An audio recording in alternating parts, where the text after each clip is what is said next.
What's up, Blurry gang? I'm back with another tutorial. Today I'm going to be showing you guys how to do a mid drop fade, skin tight. He's going to keep the top and we're going to add some texture. Right now is the terminology I'm going to be using throughout the video. Refer back if you get lost, and let's get started.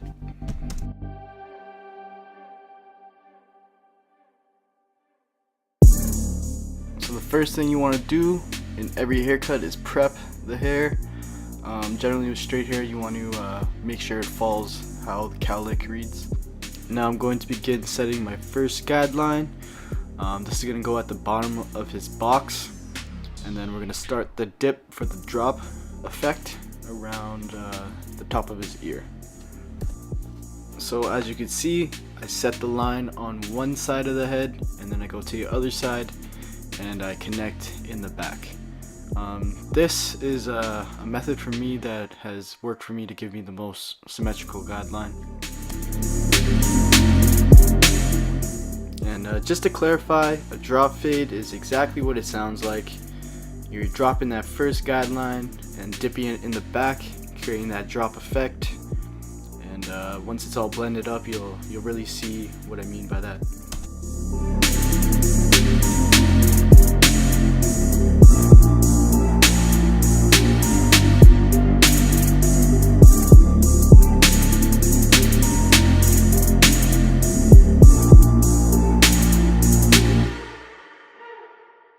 Alright, to start erasing the line that we created with the open lever, we're going to use our lever play. Do whatever we got to do in between open and close with the lever to take out that line. With this step, do what you got to do, but just do not pass your guide, your second guideline. This way we're not raising our fade and constantly taking out lines. We're just taking out that one guideline that we created.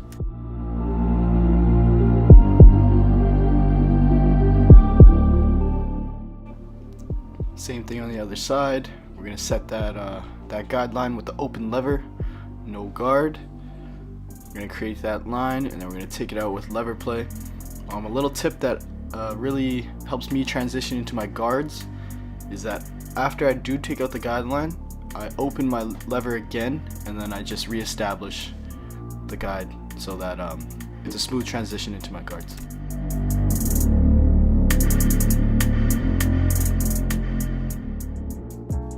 Alright, so now we're going to set the base to our fade, and we're going to do that with our 1.5 guard. We're going to take it through the motions and leave the bulk area at the top just so that we can add the dimension with our clip over comb technique.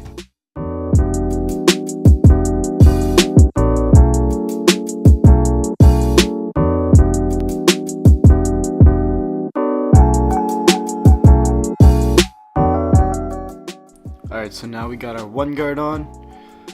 Right now I'm strictly using my corners. Sometimes it may not look like I'm using my corners, but when I'm blending, always I only have 3 teeth of the blade actually on his head. This way this doesn't raise our lines or anything, it's just straight blending. So we're going at it with the motions, open, middle, close.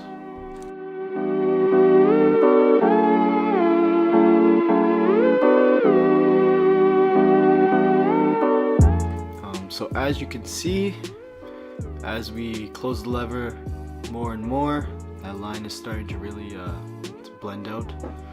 We're going to be left with a little faint line, which we will take out with our half guard.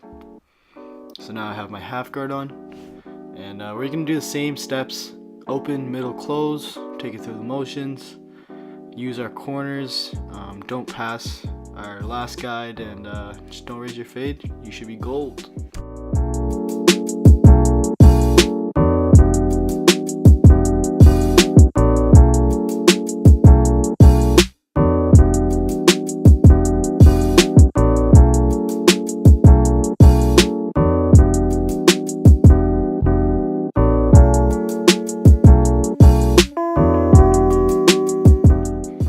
Alright, moving on to the other side, we're just going to repeat those same steps. I got my 1.5 guard on right now, and we're taking it through the motions, leaving that weight at the top so we can clip over comb. And yeah, just laying up that prominent line.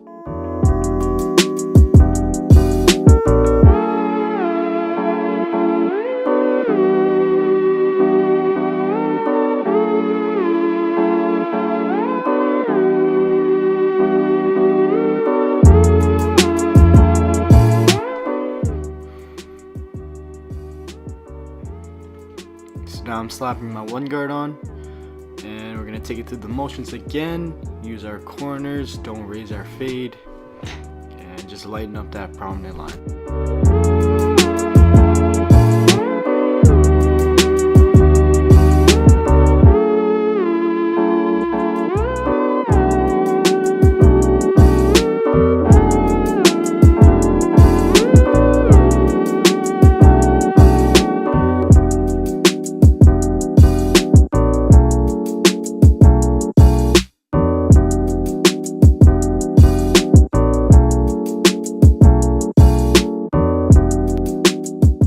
Alright, to polish up our fade, we're going to take our half guard, and you see I'm using just my corners, and we're just going to knock out that last fade line in there and really complete our blend.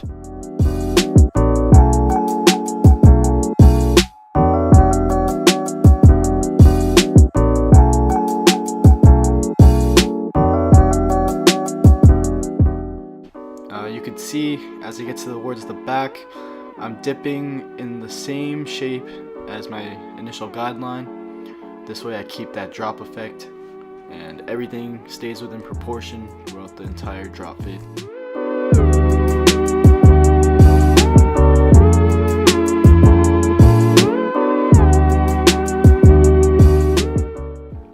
So now I have my hitters on hand, and I'm just going to bald them out, clean up his facial hair, and finish up that blend.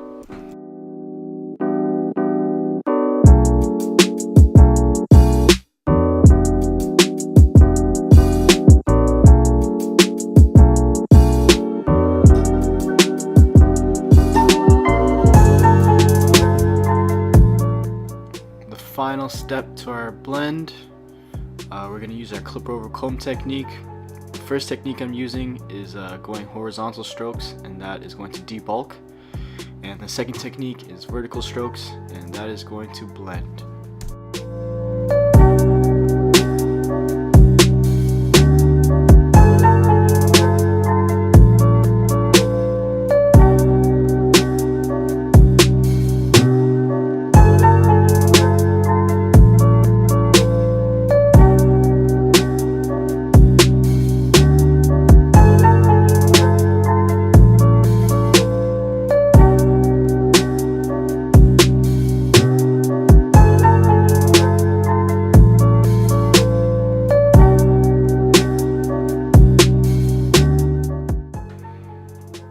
Some freehand action here. Just take care of those flyaways and those stray hairs, and really define that shape and silhouette of his haircut. Alright, so now I'm picking up my hitters, and we're gonna go ahead and line them up. So just notice that I have my index finger as my guide on his head. This allows me to be able to pivot and have control over the clipper. So my client generally likes to have a natural sharp lineup, especially with the cowlick in his front. We don't want to push anything back and have it grow back quick. So we're going to give him that natural crispy edge up, and what that's going to do is it's going to make our fade really pop out. Like I said in my other videos, everything is better with a lineup, guys.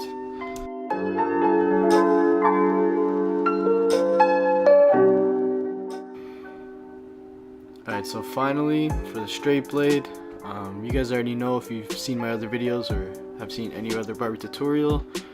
Stretch the skin one way with one hand with your offhand, and pull the blade against the grain or across the grain to get the sharpest, crispiest lineup.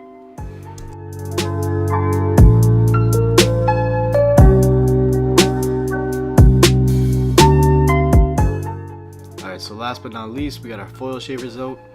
This right here is my Bronze Series 9. I'm going to be doing a review on them soon, because they're just the goat of all shavers, literally like the Bentley of all shavers. Bronze is German engineering, so you already know it's crazy. So yeah, what this really does is it takes the stubble down to skin, really make everything pop up, and it'll make your haircut last like an extra couple days.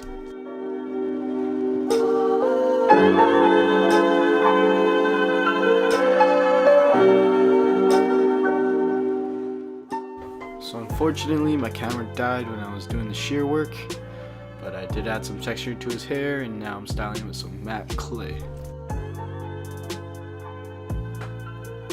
Alright, so here is my client before the haircut, looking real bummy, and after.